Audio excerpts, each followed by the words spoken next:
వివాదాస్పదంగా మారిన వక్ఫ్ బిల్లుకు వైఎస్ఆర్సీపీ పూర్తి వ్యతిరేకమని కాకినాడ సిటీ మాజీ ఎమ్మెల్యే ద్వారపూడి చంద్రశేఖర్ రెడ్డి అన్నారు. కాకినాడ మెయిన్ రోడ్లోని పెద్ద మసీద్లో మసీద్ అధ్యక్షులు ఎస్ ఎజాజుద్దీన్ అధ్యక్షతన జరిగిన ఇఫ్తార్ విందులో మాజీ ఎమ్మెల్యే ద్వారంపూడి చంద్రశేఖర్ రెడ్డి పాల్గొన్నారు. రంజాన్ సందర్భంగా ముస్లింలు కఠిన ఉపవాసం ఉండి భక్తి శ్రద్ధలతో వేడుకలు జరుపుకుంటారని అన్నారు. ఉపవాస దీక్షలు చేసిన వారి ఆకాంక్షలు తీరాలని అల్లాను కోరుకున్నట్లు చెప్పారు. మాజీ ముఖ్యమంత్రి వైఎస్ జగన్మోహన్ రెడ్డి ముస్లింలకు ఎప్పుడూ అండగా ఉంటారని అన్నారు.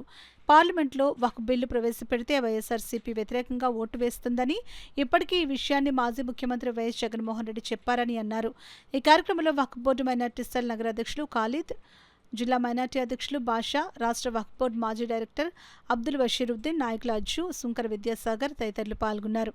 ఏదైతే సెంట్రల్ గవర్నమెంట్ బీజేపీ గవర్నమెంట్ కూటమి ప్రభుత్వం సెంట్రల్లో పార్లమెంట్ లో ఏదైతే వక్ఫ్ బిల్లు పెడుతున్నారో దాని విషయంలో క్లారిటీ అవ్వడం జరిగింది. నేను కూడా చెప్పడం జరిగింది. నా పార్టీ స్టాండ్ జగన్మోహన్ రెడ్డి గారు ఆదేశాల మేరకు చెప్పడం కూడా క్లియర్ జరిగింది. ఎట్టి పరిస్థితుల్లోనూ కూడా ముస్లింస్ వ్యతిరేక బిల్లు ఏది కూడా వైఎస్ఆర్ పార్టీ అంగీకరించదు.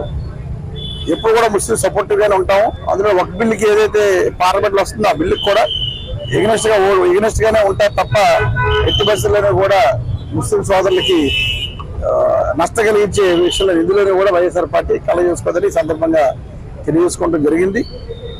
ఇఫ్తార్ విందులో పాల్గొన్న అందరూ కూడా రోజాలు ఉన్నారు, ఉపవాసాలు దీక్షలు చేస్తున్నారు. అల్లాహ్ అందరి కోరికలు తీర్చాలని మనస్ఫూర్తి కోరుకోవడం